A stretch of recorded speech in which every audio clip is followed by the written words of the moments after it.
Hello friends, welcome to laddu சமையல். இன்னைக்கு நம்ம லட்டு சமையலில் ஒரு டேஸ்டியான இட்லி தோசைக்கெல்லாம் சைடிஷாக ஒரு சட்னி ரெசிபி பார்க்க போகிறோம். அது என்னென்னா சவ் முள்ளங்கி சட்னி. அதுக்கு முதல்ல அடுப்பு பற்ற வச்சு ஒரு வாணலி வச்சுருக்கேன். அதில் 2 டேபிள் ஸ்பூன் ஆயில் விட்டுருக்கேன். அதில் 1 டீஸ்பூன் கடலைப்பருப்பு, 1 டீஸ்பூன் உளுத்தம்பருப்பு சேர்த்துக்கலாம்.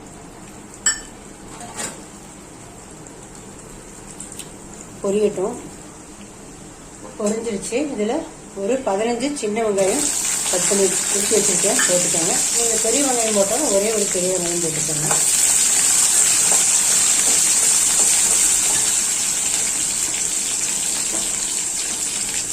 ஒரு 7 பல் பூண்டு சேர்த்துக்கலாம். நீங்கள் இதில் ஒரே ஒரு பச்சை மிளகா, 4 வரமிளகா காரத்துக்கு சேர்த்துக்கலாம். பச்சை மிளகா டேஸ்ட்டுக்கு, வரமிளகா காரத்துக்கு போட்டுக்கலாம். இப்போ இதில் 2 தக்காளி கட் பண்ணி வச்சுருக்கேன், அதை சேர்த்துக்கலாம்.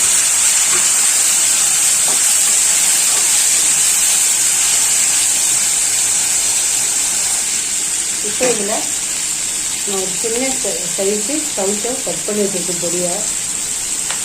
சவுச்சவ் சட்னி தான் அரைக்கிறதா பிளானு. ஒரே ஒரு முள்ளங்கி வீட்டில் இருந்தது, சரி அதை வேஸ்ட் பண்ணுவாங்கன்னு அதோடு சேர்த்து இப்போ ஃபஸ்ட்டு நானுமே ட்ரை பண்ணுறேன். இந்த முள்ளங்கியும் சவுச்சவும் இதில் சேர்த்துக்கலாம். நல்லா வதக்கிக்கலாம்.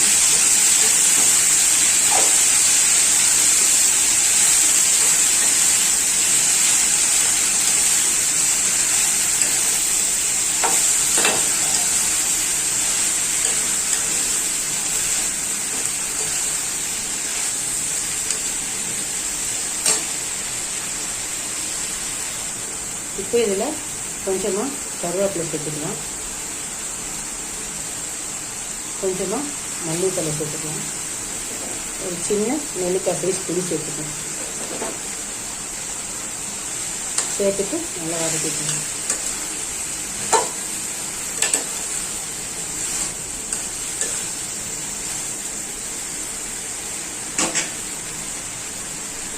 இந்த சட்னிக்கு தேவையான உப்பை சேர்த்துக்கலாம். சேர்த்துட்டு வதக்கிட்டு ஒரு 5லிருந்து 7 நிமிஷம் மூடி போட்டு லைட்டாக வேக வச்சுக்கணும். அதுக்கப்புறம் அரைச்சிக்கணும். வதக்கிட்டேன். ஒரு 5 நிமிஷம் மூடி போட்டு வேகட்டும்.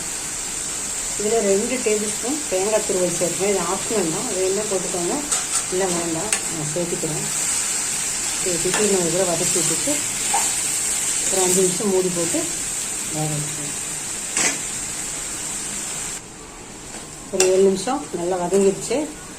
இப்போ அடுப்பு ஆஃப் பண்ணிக்கலாம். கொஞ்சம் நேரம் ஆறினோன்னு சட்னி ரெடி பண்ணிக்கலாம். ஆறிடுச்சு. சட்னி அரைச்சிட்டு வந்துட்டோம். வேறு ஒரு பவுலுக்கு ட்ரான்ஸ்ஃபர் பண்ணிக்கிறேன். இப்போ சட்னிக்கு ஒரு தாளிப்பு கொடுத்துடலாம். அதுக்கு நான் மறுபடியும் ஒரு கடாயை வச்சு 1 டீஸ்பூன் எண்ணெய் ஊற்றி வச்சுருக்கேன். அதில் 1 டீஸ்பூன் கருவேப்பிலை இருக்குது, ஒரு 1/2 டீஸ்பூன் ஜீரகம்,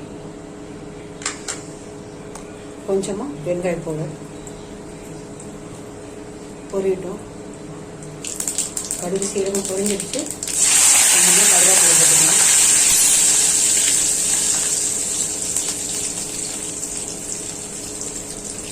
தாளிப்பு எடுத்து